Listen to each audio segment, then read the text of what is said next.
M23 yarizi ko yoririye umukeke n'indagara vyo muri Lac Tanganyika mu gisagara ca Uvira. Ariko ubu tuvugana biragaragara neza ko iyo sosi yariko irategurwa yo kuribwa kuri Noel na Bonane yoba yasutswemwo umusenyi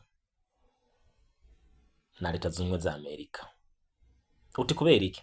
Ubu tuvugana bamaze kwandika ubutumwa batangariza amakungu ko bavuye mu gisagara bari barafashe mu mutekano ntangere, ata rusoro ruvuze.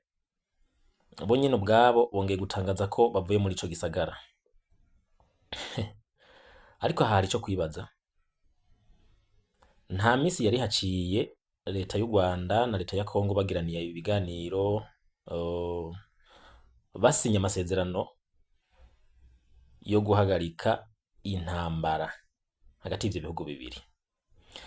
Ariko aha umenye ko M23 ntabwo yari mw'ivyo biganiro nkuko vyavuzwe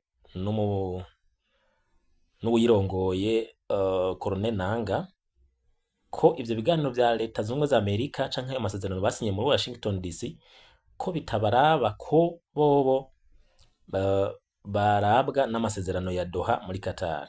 Ariko ivyo biganiro ivyo bihugu bibiri, u Rwanda na Kongo, hari ivyo basabwe kandi bikomeye. Muri ivyo bintu basabwe,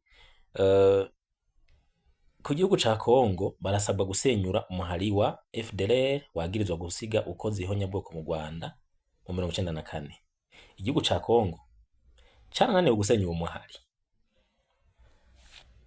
Ariko mu vyo naco casabwe, gisabwa gusenya uwo muhari no gukuraho amajambo azana amacakubiri n'ikumirwa ku banyamulenge.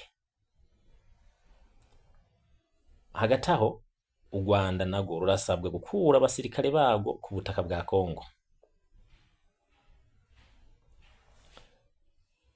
Muri uko gukura abasirikare ba Kongo, muri uko gukura abasirikare b'u Rwanda muri Kongo, u Rwanda rurarahira rukarengwa ko ata abasirikare b'igihugu c'u Rwanda bari ku butaka bwa Kongo. Babicishije ku muvugizi wa Leta y'u Rwanda Yolande Macron, bararahira bakarengwa ko ata abasirikare b'u Rwanda bari ku butaka bwa Kongo. Eka mbere babicishije no ku mushikiranganje w'u Rwanda n'ibindi bihugu Olivier Nduhungirehe, bararahira bakarengwa ko ata abasirikare b'u Rwanda bari ku butaka bwa Kongo.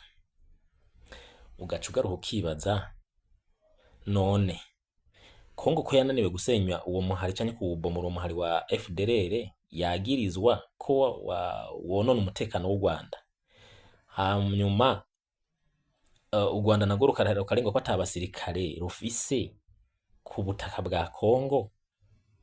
Uribaza uti none ayo masezerano ya abo basirikare n'ibigenda juru bagwanira mu kuzimu, basinye gukurayo abasirikare atabo bafiseyo? Ico ni ikibazo ushobora kwibaza. Ariko kandi ugarutse kuri iri tangazo rya M23 AFC, kuba ari bemeye kuva muri gisagara ca Uvira ata rusoro ruvuze nkuko bacinjiyemo ata rusoro ruvuze, bisiguye ikintu kinini. Bisiguye ikintu kinini uko bo bavuga ngo ahubwo bubahirije amasezerano y'amahoro ya Doha, mugabo bagashiramwo ngo ahagarariwe na Leta Zunze Ubumwe za Amerika. Wibuke ko mu kanama ka ONU kajejwe umutekano kw'isi, uwuserukira Leta Zunze Ubumwe za Amerika yabivuze avyeruye ku mugaragaro akajambo kamwe ku kandi, ingene Leta y'u Rwanda yarungitse abasirikare ku butaka bwa Kongo gufasha umuhari M23 ugwanya Leta ya Kongo mu buseruko bwa Kongo. Ukagaruka ukibaza, none M23 kugira ifata iyo ngingo yubahirije amasezerano y'i Doha canke yubahirije amasezerano yabereye muri Washington DC ahagarariwe na Donald Trump? Kuko uyu muserukizi wa Leta Zunze Ubumwe za Amerika mu kanama k'umutekano ka ONU yabivuze avyeruye ko hari abasirikare bari ku butaka bwa Kongo, u Rwanda. Anavuga ko u Rwanda rubwirizwa kubahiriza aya masezerano yahagarariwe na Donald Trump ata kintu na kimwe gisabwe, ati mu gihe bitokugwa, ati leta z'ubumwe za Amerika yiteguye gushira mu ngiro ayo masezerano hakoreshejwe uburyo bwose bushoboka ahabwa n'amategeko. Ikibazo rero cyo kwibaza ni kimwe, nubwo M23 ntiyoba yasunitswe cyane leta z'ubumwe za Amerika kuva muri iki gisagara ca Uvira, ubwo ntizoba ari inguvu za leta z'ubumwe za Amerika. Hagati aho M23 hari ibintu yasavye kandi byinshi, ariko hari ikintu kirimo giteye amakenga.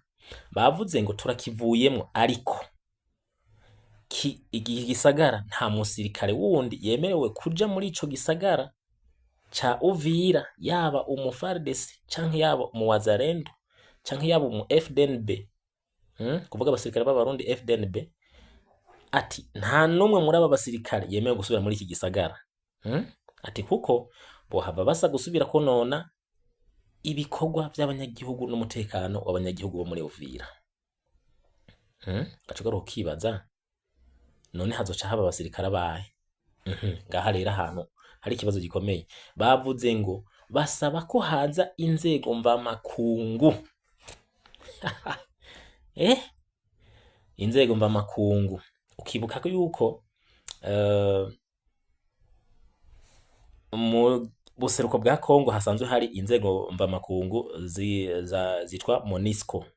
Bivuze ko bashobora kuba bashaka ko MONUSCO ariyo iza mwa kino gisagara ca Uvira.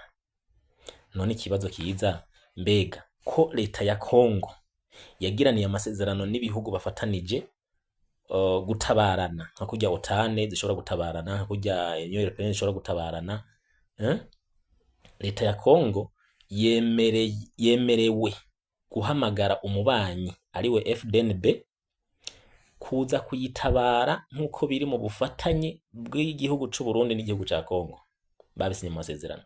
None eske hamwe ingabo z'u Burundi FDNB zosubira mu gisagara ca Uvira, canke ingabo zari zarakuwe mu ico gisagara za Kongo, arizo FARDC canke n'aba bafatanya Wazalendo, intambara zoshasubira gusutama? Ico ni kibazo gikomeye cyane. Mbega aba ba MONUSCO hamwe abo bari bo bagomba bahabwe kino gisagara, ubwo ntivyo bari vya bindi ngo ubuzire ndabwirire? Wewe ahantu harakaze.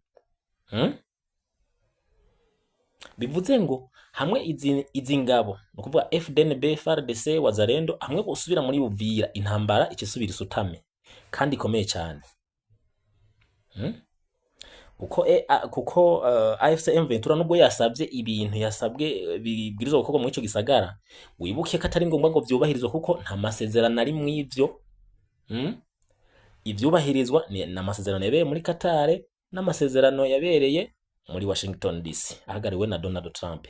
Ivyo rero biyandikiye, ntituzi ko leta ya Kongo ihava ivyemera ku gisagara ca Uvira kiza kurindwa n'abasirikare mvamakungu, kwihava yihanganira ko idashobora gusubira gutuma ko umubanyi wayo ariyo FDNB gusubira kugaruka mu gisagara ca Uvira, canke ko abasirikare baba FARDC bashobora gusubira kwihanganira ko badasubira muri Uvira.